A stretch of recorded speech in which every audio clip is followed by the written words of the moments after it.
불시 중생 심리물이니 수자근감 무이무리로다나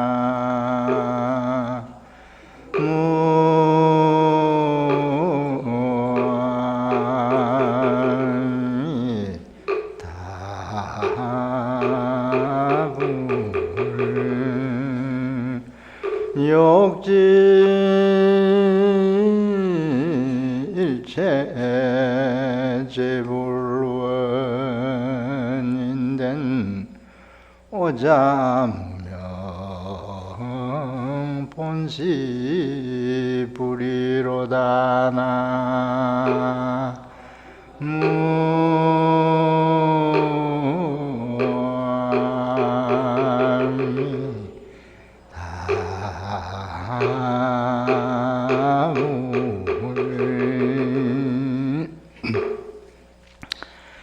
중국 당나라 때 하응경을 깊이 연구해가지고 통달했던 큰 스님들이 많았습니다.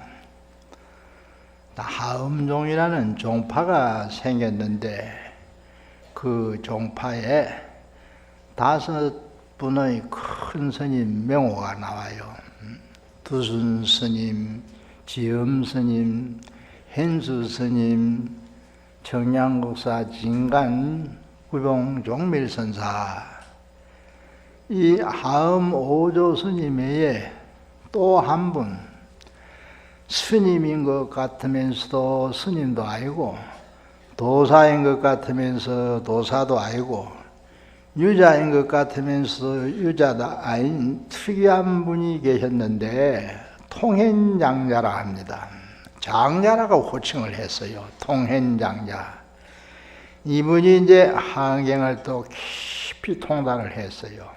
하음론이라는 함론이라는 논을 쓴 분인데 이분께서 통현장자께서 하응경 내용을 간략히 요약해서 개성을 하나 읊어놓은 게 있습니다. 사국의 개성을 읊어놓은 송이 전해져요. 그 송에 어떻게 설해졌느냐면은 불시 중생 심리불이니, 부처라는 것은 중생의 마음에 있는 부처다. 마음속에 부처가 있다 이거예요. 마음 밖에 있는 부처는 진짜 부처가 아니라는 거예요. 내 마음 안에 부처가 있다. 수자근감무이물이라 내 마음 안에 있는 부처를 내 자신의 근기 따라 볼 뿐이지 감당을 한다 이랬는데 다른 게 없다 이거예요. 신심이 깊은 사람은 부처님을 빨리 느낄 수 있고 볼 수 있고, 불교를 믿는 신심이 없는 사람은 평생 부처님 못 봅니다. 못 느낍니다. 그래서 수자근감무이물이라 자신의 근기가 어느 정도 되느냐 거기에 따라 부처님을 느끼고 본다 이 말이에요. 굉장히 근본적으로 이제 이 한반문의 가장 중요한 뜻인데, 욕지 일체 제불원인된 일체 모든 부처님의 근원, 뭐가 부처님인 줄 그 근본 근원을 알려고 하거든. 알려면 오자무명 본시불이라, 우리 사람이 수시로 그때그때 감정을 느낍니다. 슬플 때는 눈물을 흘릴 때도 있고, 또 기쁠 때는 웃을 때도 있고, 괴로울 때는 한숨을 쉴 때도 있고, 또 화가 날 때는 노여워 그냥 얼굴에 노한 표정이 나타날 때도 있고, 말하자면 그때그때 일어나는 감정, 화를 내거나 눈물을 흘리거나 웃거나 괴로워할 그때 감정이 일어나는 그 마음자리가 부처다 이 말이에요. 다른 데 부처가 있는 게 아니다 이거예요. 그래서 이제 통인장자는 이 사국의 개성을 하음의 대의를 나타낸 것이다. 이렇게 이제 설했다는 겁니다. 남겼다는 것입니다.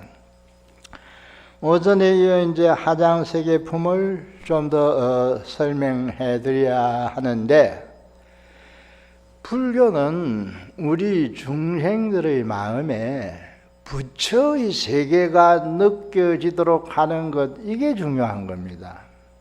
내 마음에 부처님 세계가 안 느껴지면 불교가 잘 믿어지는 게 아니에요. 그래서 이제 이 중생 세계가 부처의 세계가 되도록 이렇게 이제 하는 것이 일반적으로 말하는 불국토 건설인데, 이 하은경에서는 부처님 세계를 하장세계라 하고, 또 우리 극락세계 아시죠? 아미타 부처님이 교주로 있는 서방극락세계 서쪽에 있다 이렇게 말하기도 해요.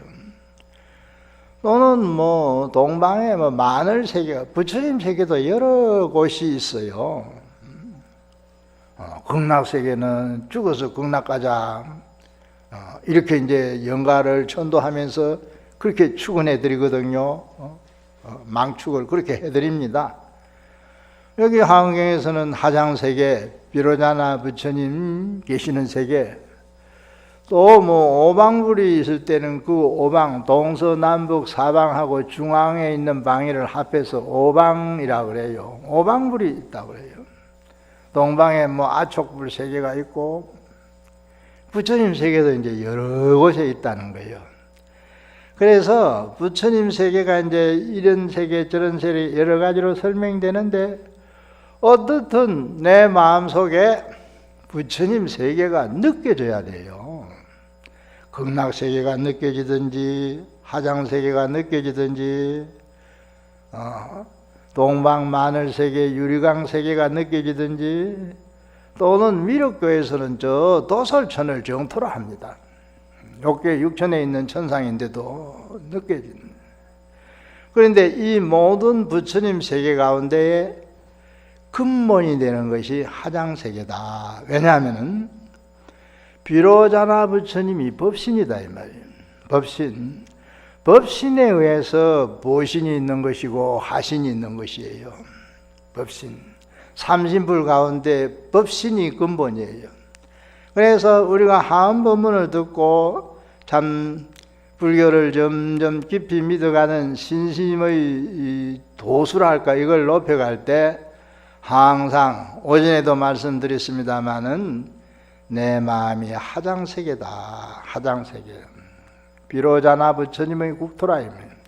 이 하장세계에는 생사가 없어요. 나고 죽는 것도 있고, 모든 것이 보배로 이루어져 있고, 온갖 장엄이 아름답게 갖춰져 있고, 말하자면 어떤 우리 사람이 마음속으로 어떤 이상적인 것을 그려볼 때 혹은 생각해 볼 때 그 이상적인 것이 다 갖추어져 있는 세계가 하장세계다. 그래서 이제 하장세계에 대해서 설명을 다시 조금 더 해드렸습니다. 이 하장세계도 여러 종류가 있어요. 불찰미진수라는 수치, 그 말이 계속 나와요. 불찰미진수. 부처님 국토를 전부 흙을 부숴 먼지로 만들었을 때 그 먼지수만큼, 우리가 손에 쥐는 흙덩어리 하나 부숴 가루를 만들었을 때 그 먼지수가 몇 개겠어요. 그런데 온 국토를 그렇게 한다는 거예요. 그러니까 이제 상상을 초월한 그런 대수 용어를 불찰미진수 이렇게 표현을 했습니다. 그래서 이제 오후에도 하장세계 얘기를 조금 더 해드리고, 오늘 동지거든요. 나중에는 동지 얘기해가지고 막 시간 때울 겁니다. 그리 아십시오.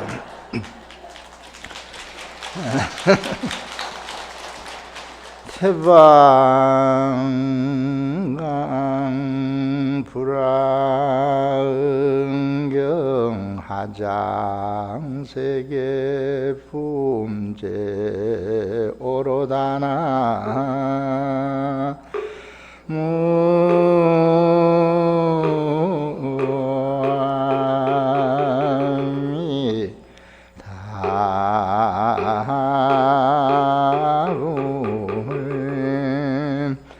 그때 보현보살이 다시 대중들에게 말하였다. 불자 여러분, 이 가운데 어떤 세계가 있는가? 내가 이제 마땅히 설하리라. 불자여 이 불가설 불찰미진수 향수해 가운데에 불가설 불찰미진수 세계종이 있으니 낱낱 세계에 각각 다시 불가설 불찰미진수 세계가 있느니라. 불자여 저 모든 세계 중이 세계 가운데서 각각 따로 있으며 각각 모양이 다르며 각각 체성이 다르며 각각 방향과 이치가 다르며 각각 들어감이 다르며 각각 장음이 다르며 각각 분재가 다르며 각각 행렬이 다르며 각각 차별되며 각각 몇 가지가 다르나니라나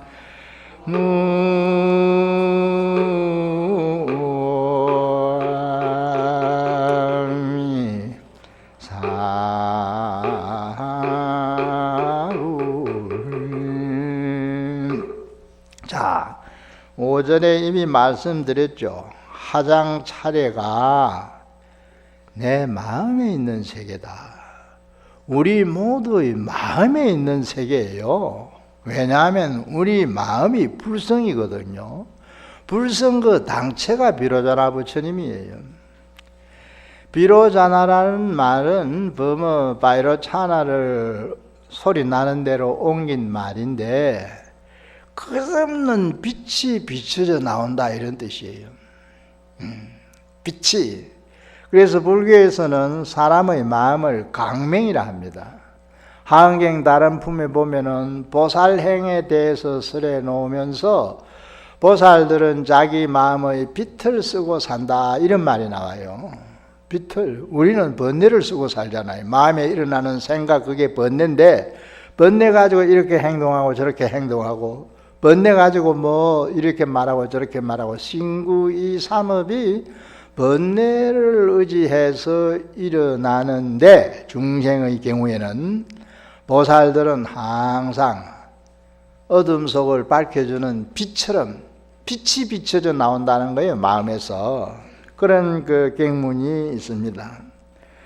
그래서 이제 비로자나라는 말은 끝없는 강명 강맹변조 이렇게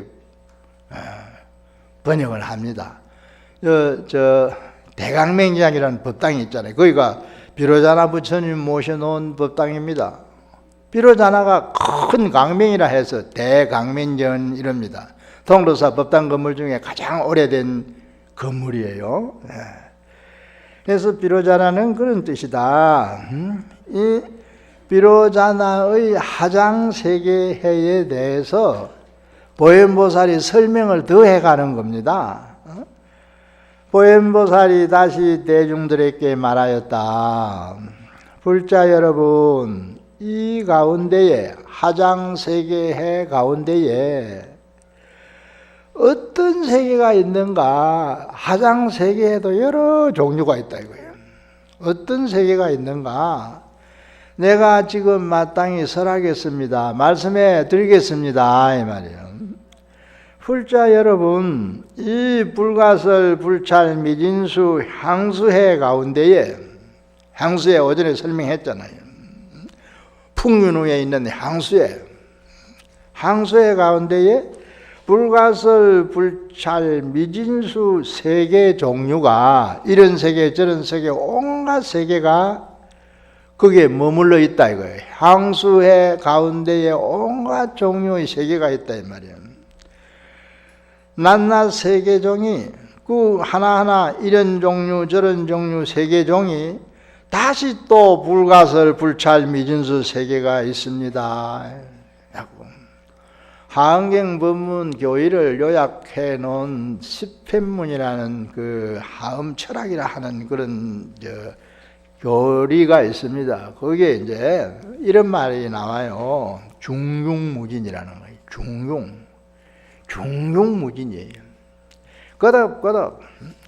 그래서 하음경은 이 모든 것이 중용무진으로 설해집니다.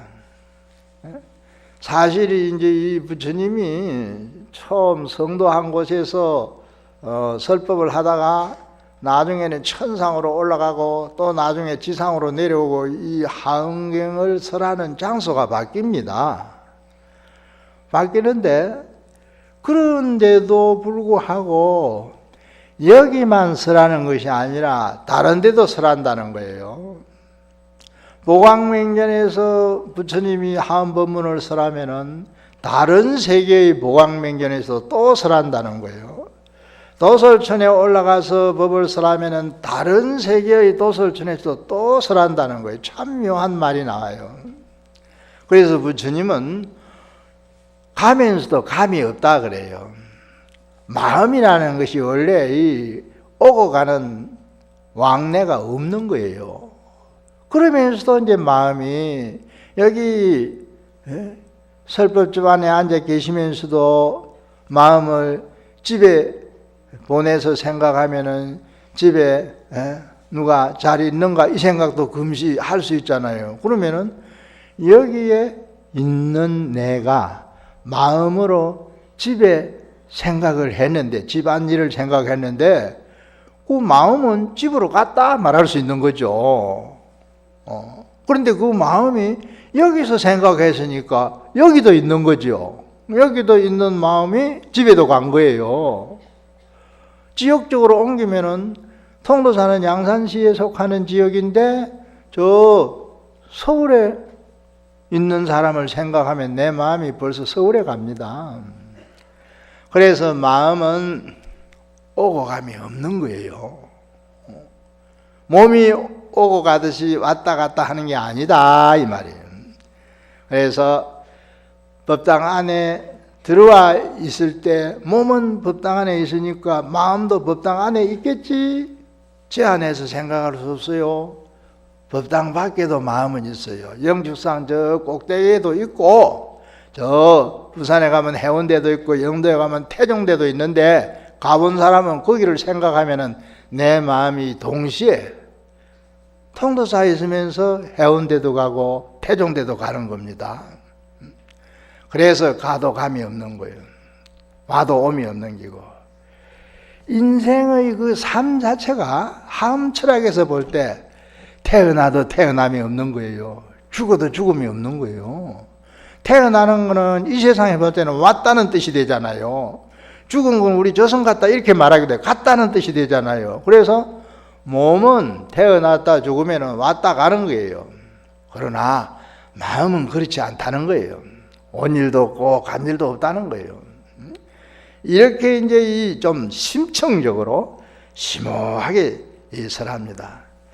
저 모든 세계 종류가 하장 세계의 항수의 가운데에서 각각 여기 있고 저기 있고 의주하는 것이 다르다 이 말이에요.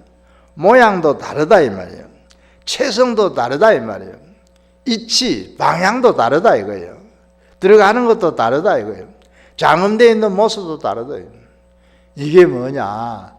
마음의 묘용을 설해놨다 할까? 해통해서 말하면 사람 마음 금시 웃다가 또 기분 나쁜 소리 들으면 금시 화를 낼 수도 있어요. 그러다가 또 이제 풀어져 가지고 마음이 부드러워지고 오날. 그러니까 이 하장 차례는 마음에 일어날 수 있는 어떤 심리적인 상태랄까, 심리적인 상태 하나하나를 전부 세계라고 그렇게 떼놓고 생각할 수도 있지 않습니까? 그렇게 설해 놓은 겁니다. 그리고 이제 가지가 또 다르다. 각각 힘. 불교는 이제 신앙 정서를 두고 말할 때는 우리가 아까 이제 이 통현장자의 사국의 개성을 소개할 때는 부처님이 우리 마음에 있는 부처다. 근데 이제 그 부처를 느껴야 되거든요. 느끼는 거예요. 사람이 서로 느껴야 친해지는 거예요. 좋은 뜻으로 생각을 하고 친화적인 그런 생각을 하고 이래야 가까워지고 뭐 친구가 될 수도 있고 협조가 될 수 있고 이런 겁니다. 부처님도 마찬가지예요. 부처님도. 그래서 이제 부처님을 열심히 생각하면은 부처님의 가피가 온다는 거예요. 부처님의. 이게 불교 신앙을 얘기할 때 하는 얘기입니다. 우리가 기도를 열심히 하면 가피를 입는 수가 있다 이래요. 왜냐하면 부처님은 깨달음을 얻은 성자라 할까? 무량한 공덕을 갖고 있다 이거예요. 그래서 빛이 그 밝음을 많이 갖고 있으면은 어디든지 비춰줄 수 있잖아요. 어둠을 물리치면서. 부처님의 그 무량한 공덕은 중생에게 전부 가피를 입혀줄 수 있는 거예요. 그래서 이제 그게 몰래 오는 겁니다. 몰래. 내가 알게 오는 게 아니고 몰래. 몰래. 우리가 뭐 예를 들면은 어쩌다가 몸이 이상해가지고 병원에 가 진찰을 받아보면은 몸에 어디 안 좋은 데가 있다. 병이 발병돼 있다. 이런 걸 이제 아는 수가 있잖아요. 그 몸이 몰래 걸리니. 병군이 내 몸에 침입하면서 네 몸속으로 들어간다 알려주고 들어오는 게 아니다 이거요. 몰래 오는 건. 부처님과 앞에도 몰래. 그래서 밀이라 합니다. 삼밀가지란 말이 있는데 밀교에서 주로 쓰는 말인데 비밀스럽게 몰래 오는 거예요. 비밀스럽게. 그런데 이제 우리가 비밀스럽게 몰래 오기 때문에 잘 모르는 경우가 많아요. 못 느껴. 그런데 나중에 어느 때 인연이 참 묘하게 맞아질 때는 그게 이제 뭐 나타난다 할까 자각하게 되는 그런 때도 있는 것이죠. 여기서 이제 역가지란 말이 나와서 이제 그 가피에 대해서 잠시 설명했습니다. 그래서 불교를 열심히 이렇게 믿는 마음을 가지고 꾸준한 신행을 닦아 나가면은 반드시 가피가 오는 거예요. 우리가 물리적인 그런 차원에서 예를 들어 설명하자면은 좋은 음식, 영양가 높은 좋은 음식을 먹으면은 몸에 좋은 겁니다. 살도 찌고 몸에 힘도 나고 또 전염병 같은 걸 예방하기 위해서 예방주사를 맞는 수 있습니다. 예방주사를 맞아 놓으면은 안 맞는 경우보다는 그 병에 걸리지 않을 그 말하자면은 확률이 높아지는 거예요. 그래서 이제 이 신심을 가지고 산다는 게 불교에서는 이걸 법의 재산이라 그래요. 법의 재산. 우리는 이제 뭐 돈 많이 벌고 뭐 부동산이라든지 이런 토지 같은 거 많이 갖고 있는 거 부자다 하잖아요. 그건 재산이 많다는 얘기예요. 재산이 그런 금전이나 부동산, 물질적인 것만 재산이 아니고 정신적인 재산이랄까? 불법을 믿는 그 신행에 있어서는 법의 재산이 있다는 거예요. 지금은 뭐 이 함살림입니다만은 가끔 이제 이 3월달에는 개살림을 하는데 금년 봄인가 저도 한번 참석했지 않습니까? 보니까 이 30년 뭐 50년 계속 보살계를 받은 사람이 있다고 무슨 기념 뭐 메달 같은 걸 주는 걸 봤습니다. 그러면 이제 말이 그렇지 통도사 보살계 할 때 30분을 참석했다. 이 특이한 일 아닙니까?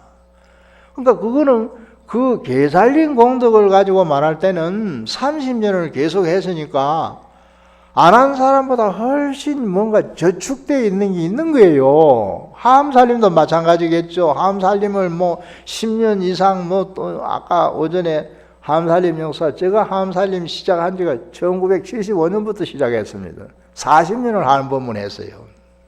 그러면 그렇게 많이 참석하면 그만큼 뭔가 그 업적이라 할까, 청법한 그 공덕이 쌓여 있다 볼 수 있는 거예요. 이 세상은 그렇게 뭔가를 정리해서 평가하고 있지 않습니까?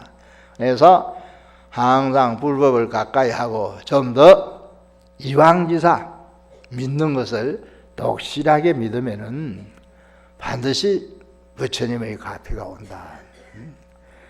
인생의 최후 문제가 뭐냐? 최후 문제.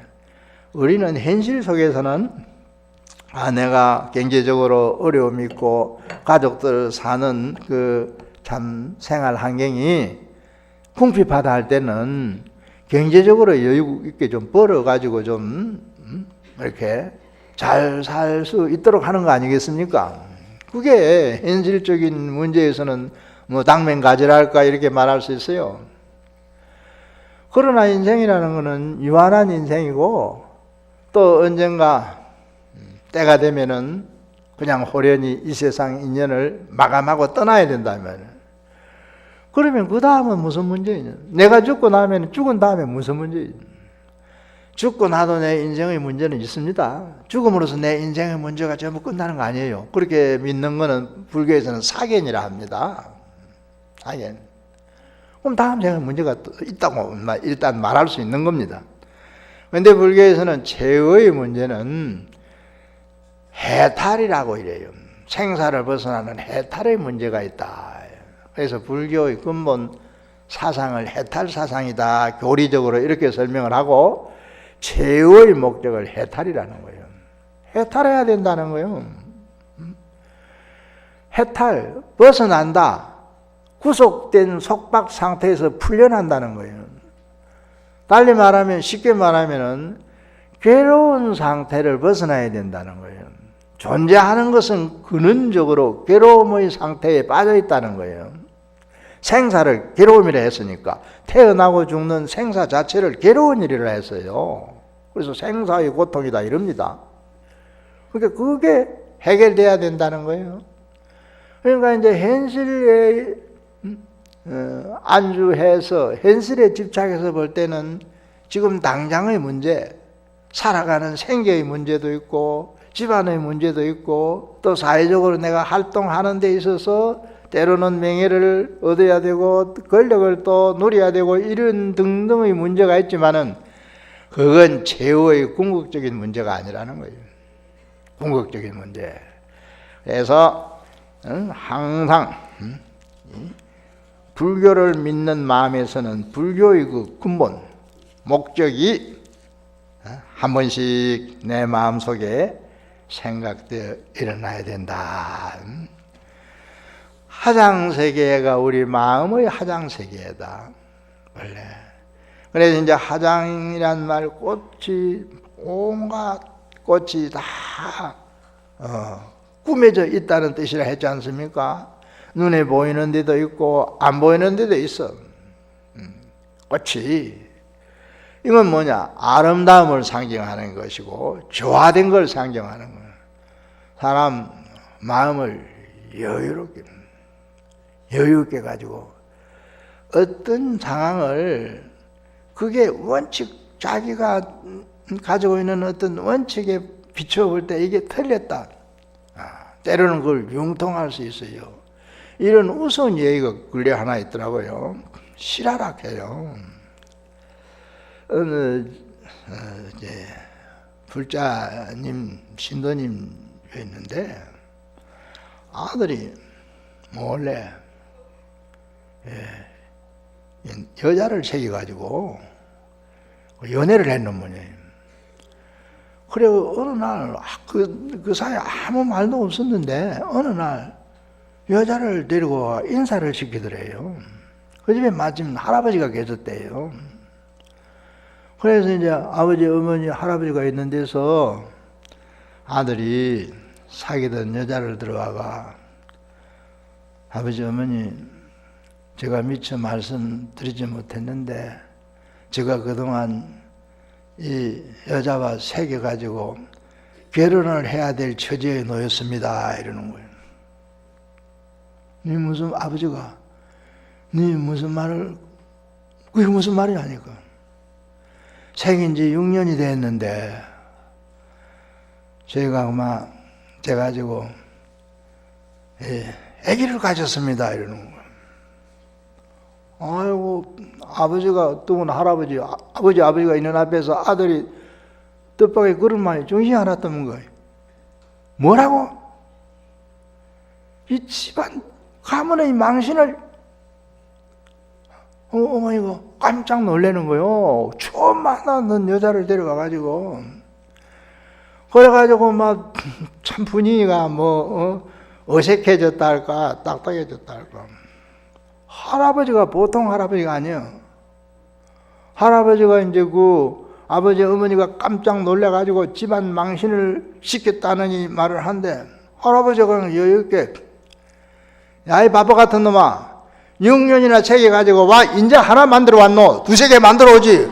말을 이리 돌리버리는 거예요. 할아버지의 여유, 유머러스한 그 어떤 표현, 어떻게 이왕기사 그렇게 임신을 해왔다는데, 그래서 이제 우리가 그때 현실 속에서 말하자면 맞닥뜨리는 여러 가지 경계가 있어요.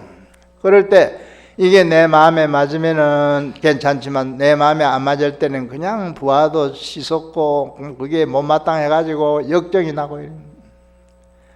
하장세계는 그런 세계가 아니다 이 말이에요. 할아버지의 마음은 하장세계의 마음이다 이 말이에요. 하장세계. 그래서 우리가 마음에 막히면 안 돼요. 정행품이라는 품이 뒤에 가면 나오는데 거기에 이제 하은경에서 가장 중요한 뜻을 가지고 있는 말 한마디가 나옵니다. 선용기심하라.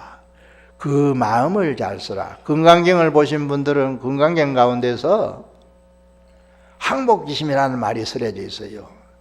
그 마음을 항복시켜라 이거예요. 한경 말은 그 마음을 잘 써라.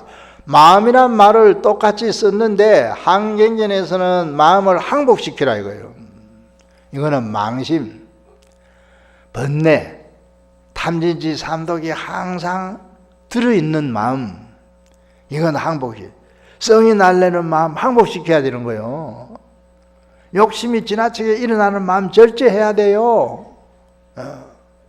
그 다음에 모를 때는 깊이 생각해 봐야 돼. 치심을 항복시켜야 되는 거예요. 탐진치 삼독은 항복시켜야 되는 거거든. 이게 망심, 번뇌가 일어난 마음이에요. 그런데 보살들은 이것을 극복했잖아요. 진심을 쓴단 말이에요. 진심, 참마음, 진실한 마음. 이건 잘 써야 되는 게 항상 어느 때든지 진심을 쓰고 살아야 돼요. 참마음, 참진짜.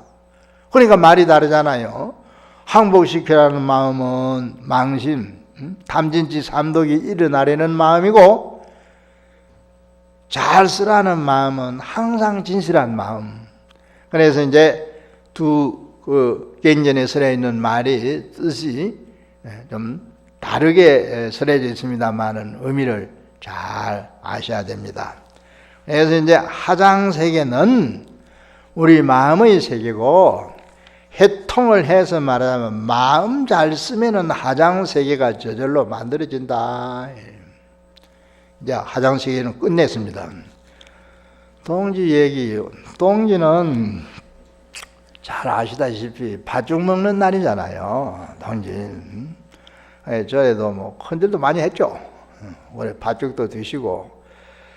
동지는 잘 알고 있는 얘기를 제가 괜히 또 얘기를 하고 있는지 모르겠습니다만은 1년 24절기가 있는데 절우라고도 하죠.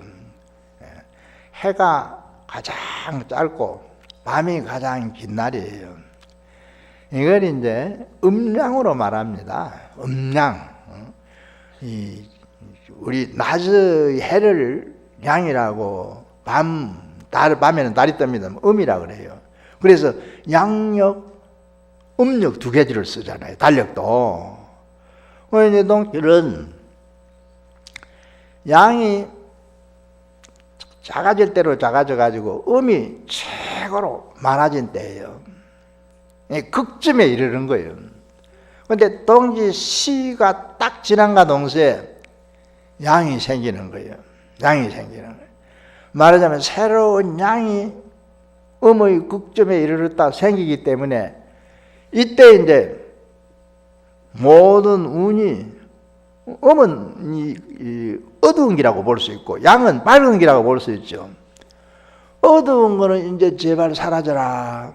밝은 것만 제발 와라. 이런 뜻이 있어요.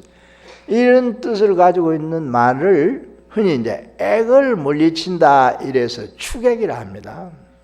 그래서 이제 동짓날 이렇게 많이 절에 와서 기도도 하는 것은 뭐 액땜 기도다. 옛날부터 이런 말 해왔어요. 액땜. 그러면 사람이 기도를 해서 액땜을 할 수 있느냐? 결론을 말씀드리면은 액땜이 된다 이거 말이에요. 액땜이라는 건 좋지 않는 일, 굳은 일, 불행한 일을 당하는 것을 이걸 작게 만들거나 그것이 비켜가도록 하는 그걸 액땜이라 그래요. 액을 막는다는 이 말이다 이 말이에요. 그래서 이제 동지의 세시 풍습에 의하면은 예로부터 그 책을 물리치는 기도를 많이 해왔다. 그래서 이제 이날 시가 있어요. 동지도 시가 있습니다. 그 시에 맞춰서 이렇게 액을 소멸한다. 그래서 이제 불교 신자들 경우에는 물론 낮에 이제 해마다 시가 틀립니다. 시에 딱 맞춰가지고 지는 같은 거, 강명지는 같은 거 이런 걸 이제 애우면 좋다고 그렇게 권장한 적도 있어요. 지는 같은 것도 계속 애워 습관이 되면은 그게 뭐 연불을 하는 수도 있고 또 뭐 이 하음갱 이름을 가지고 연불을 하듯이 진언을 애우듯이 하는 수도 있습니다. 그래서 불교 신행에 이거는 세속적인 그 속죄로서 하는 얘기입니다만은 액을 물리치려는 그런 뜻에서 기도를 하는 풍습이 유지되어 왔다. 네. 그래서 동지는 추객을 하는 기도. 왜 이제 팥죽을 쓰잖아요. 팥죽을 쓰는 게 액을 옛날에는 이 팥죽을 지방 곳곳에 뿌립니다. 요즘은 뿌리지는 않지만은 이 팥죽색을 이걸 민속색이라 이래요. 이걸 지방 구석구석 옛날 시골에는 이제 아래채에 있는 뒷간에도 뿌리고 이랬습니다. 그러면 액이 다 물리쳐진다는 거예요. 그 이제 사람이 이제 팥죽을 먹으면은 뭐 옛날은 이 동지를 설로 친 적도 있었습니다. 중국 주나라 때는 양이 처음 시작하는 때니까 그래서 나이도 한 살 더 먹는다 하고 팥죽을 먹으면은 금년에 몸에 탈이 안 난다 이런 말까지 해왔어요. 이거는 이제 뭐 세속적으로 해온 말입니다만은 그래서 동짓날은 특별히 생활을 한번 정리하고 요즘 이 사회는 이 감정 정리를 잘해야 되거든요. 우리 마음에 일어나는 잡다한 생각 이 정리를 잘하고 살아야 돼요. 정리를. 이 복잡한 세상이잖아요. 이 문명이 발달할수록. 그러니까 온갖 사고가 다 나고 뭐 이래. 그래서 마음을 맑게 가지고 항상 신앙 정서에 의해서 자기 믿음을 이렇게 독실히 해가면은 내 마음이 잘 닦아지고 정리가 잘 된다 이 말이에요. 그래서 팥죽을 먹는 것도 추객의 의미가 있고 몸과 마음을 건강하기 원하는 뜻이 있다. 셋이 풍습기에 이런 말이 예로부터 전해져 왔다. 옛날 어떤 나이 많은 처사님이 팥죽을 굉장히 좋아했는데 팥죽을 좋아하다 망신을 한번 당한 망신이 아니라 막 체면 없는 그런 일이 한번 일어난 적이 있어요. 이분이 이제 딸을 하나 키우면서 이렇게 자랐어요. 그러다가 이제 그 일찍이 상처를 해가지고 아버지가 딸을 이렇게 곱게 키워가지고 그래 이제 어찌 연이 참 따가지고 시집을 보냈습니다. 시집을 이제 이거 불소 방송 녹화하면 재미없겠는데 이런 얘기 한다. 이거 녹화하지 말라고. 이거. 알았어. 넌 또 이 얘기는 꺼낸 김에 해야 되겠는데 왜하러 이거. 그 딸이 시집 가서요. 마침 또 시집 간 데는 안사돈만 있는 집이라. 옛날에는 결혼을 하고 나면은 지금도 그런 풍습이 있는지 잘 모르겠습니다만 저 집안에는 그런 게 없으니까 사돈청을 해요. 사돈청을. 그래서 이제 딸 시집 보내고 나서 얼마 있다가 그 사돈댁 안사돈만 있는 집에서 며느리 보고 친정 아버지를 한번 모셔 와서 그렇게 대접을 해야 되겠다. 그러면서 물었어요. 친정 아버지가 어떤 음식을 좋아하느냐 물었더니 며느리가 저희 아버님이 좋아하는 음식은 팥죽이라는 거예요. 팥죽. 팥죽이 이제 풍습대로는 이제 동기 때 써 먹는 건데 좋아하는 사람은 시내 가면 팥죽 파는 데도 있잖아요. 그래? 그러면 어떻게 하나? 너 친정 아버지 모셔놓고 팥죽을 대접해 드려도 되겠나? 밥을 좀 잘하고 뭐 여러 가지 반찬을 많이 마련해 그래 드려야 되는데 괜찮다는 거예요. 며느리가 우리 아버님은 팥죽을 너무 좋아하기 때문에 팥죽만 이렇게 써가지고 뭐 반찬 좀 또 팥죽 먹을 때는 뭐 동김이 김치 같은 거 잘 먹잖아요. 그래 주면 된다고 이래. 그렇다 했어요. 그래서 친정 아버지를 이제 오게 하고 팥죽을 잘 끓여서 드시게 했습니다. 그런데요, 그 이제 딸의 집이랄까 그 사돈 집에서 그냥 하룻밤을 묵게 돼서 옛날 어른들은 먹고 싶은 걸 남의 눈이 있으면 체면 차린다고 마음대로 못 먹어요. 그래서 팥죽을 이제 한 그릇 먹고 두 그릇 먹었는데 이 두 그릇 가지고는 말하자면 양이 안 차, 심에 차지 않아. 그런데 이제 만사돈도 있고 해서 뗐다. 그냥 드시라 해도 그만 사양을 하고 팥죽을 두 그릇 먹고 말았어. 그런데 이제 나는 팥죽 다 썼나?